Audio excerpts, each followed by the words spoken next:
bien rentré à Lyon. Ce séjour à Oléron m'a fait beaucoup de bien. À chaque fois que je pars et que je fais du télétravail un petit peu ailleurs pendant plusieurs jours, j'ai peur que ça affecte ma productivité. Et en fait, c'est à chaque fois tout le contraire. Ça me permet d'être plus productif et surtout pour les tâches créatives comme ce que j'avais là, donc l'aspect maquettage. Il y a vraiment, je ressens en tout cas une vraie différence quand je change de lieu. Niveau créativité, ça fonctionne vraiment beaucoup plus simplement. Donc là, c'est parfait. Je vais pouvoir continuer les maquettes avec toutes les inspi que j'ai en tête et surtout avec toute la maquette de la page d'accueil qu'on a fini et du coup qui va me servir de base pour toutes les autres maquettes. On a 2 semaines chargées qui nous attendent. Là, ce matin, j'ai été sur des dossiers clients. Donc bon, ça, je filme pas tout simplement parce que pour l'instant, c'est plus intéressant, je pense, de parler de la création de la société et de l'outil en soi. Et donc cet après-midi, je vais continuer les maquettes du site. Je vais aller au bureau pour ça.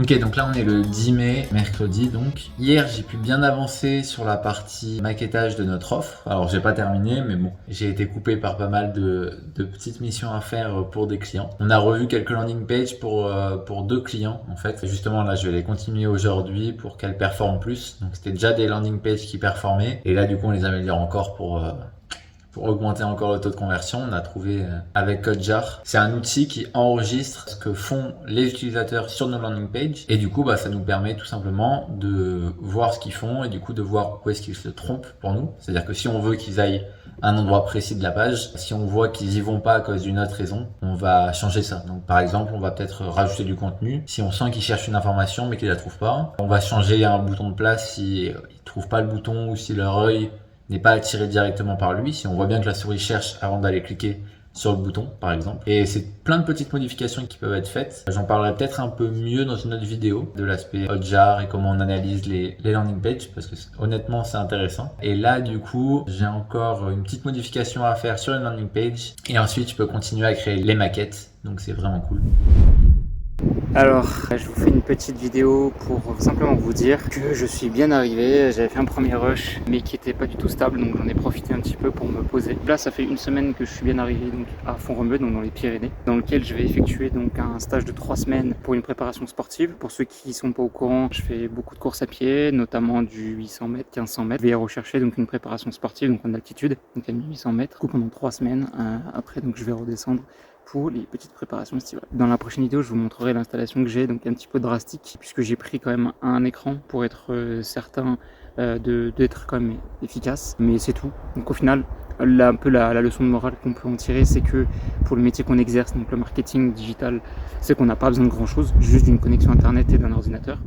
Donc là on est le lendemain, je ne connais pas la date. On est le 11 mai, donc hier après-midi, j'ai bien avancé sur la maquette de la page notre offre / notre processus. J'ai trouvé des icônes qui devraient bien aller avec un petit peu de couleur, un peu avec un style manuscrit, donc qui devraient bien aller avec le site. Je vous montrerai ça une fois que j'aurai fini la maquette. Et du coup, je pense qu'on va en intégrer un peu partout, donc dans les présentations, sur la page d'accueil aussi, que j'ai terminé, mais du coup qu'on va un petit peu reprendre. Ça va s'ajouter à notre identité graphique, parce qu'on aime bien cet aspect un peu manuscrit. Ce matin, je vais bosser sur un nouveau client qu'on a signé très récemment. Florian et moi, on va faire une réunion pour faire un peu l'audit du marché, l'audit de l'existant aussi, parce que c'est avec une entreprise qui a déjà un compte Google Ads. Donc on va voir ça de notre côté et ensuite on va commencer à établir une stratégie, à mettre des dates clés pour quand on sera prêt à lancer les publicités. Un projet qui est très très sympa, donc j'ai hâte de commencer. Et là du coup je rentre en réunion avec Florian parce que je suis assez en retard en réalité. Hop, il doit m'attendre, mais je dirais que c'est la faute du vlog et ça passera très bien.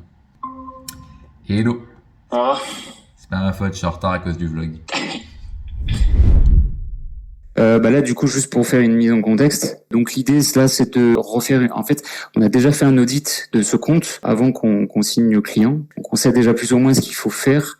Maintenant, l'idée, c'est de voir si on n'avait pas oublié des petits détails, des choses un peu plus dans le cœur du truc, des trucs pas vraiment impactants, mais des choses qu'il faut quand même faire dès le début. Donc là, du coup, on va tout reprendre entre guillemets à zéro. Donc reprendre un peu ce qui est fait aujourd'hui, ce qui fonctionne, etc. Et comme ça, après, nous, ça nous permet de préparer du coup le document de collaboration qu'on a avec le client, d'établir les objectifs.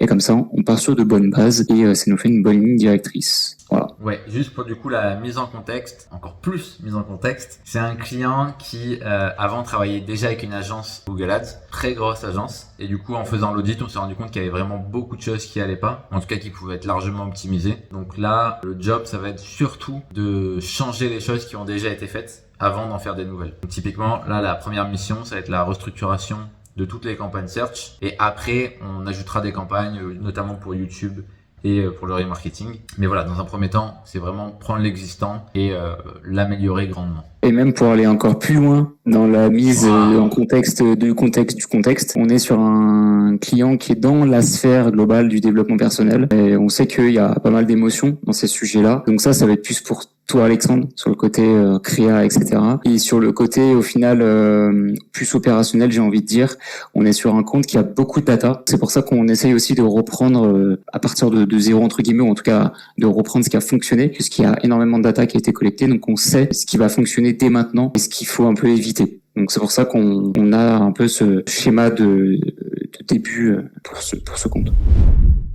Donc là, c'est bon, on a fini de faire la stratégie pour notre client. Ça s'est très bien passé et on a pas mal de bonnes idées pour améliorer tout ça. Donc là, on va passer sur le deuxième client. Ça devrait être plus rapide. Et logiquement, quand on aura fini, ce sera environ 13h, 13h30. On pourra aller manger et ensuite, on pourra s'occuper de l'outil.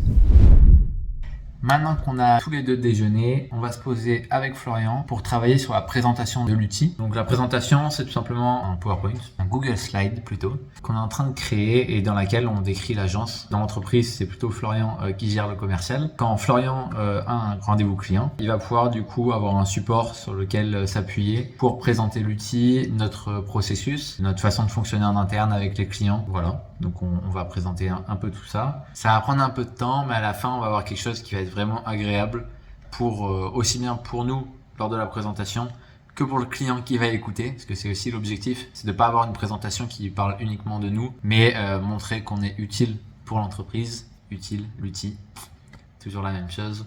Et voilà. On a bien avancé donc sur toute la partie présentation, donc c'est vraiment top, ça va être incroyable. Vraiment la présentation, en tout cas pour nous, on kiffe la faire et le résultat, on en est vraiment content. On arrive vraiment à mettre en avant ce qu'on a envie, donc c'est génial. Cet après-midi, on s'est vraiment concentré sur l'aspect contenu, plus que design, parce qu'en fait à deux, le design, ça prenait vraiment du temps pour qu'on trouve les inspirés, qu'on se mette d'accord, etc.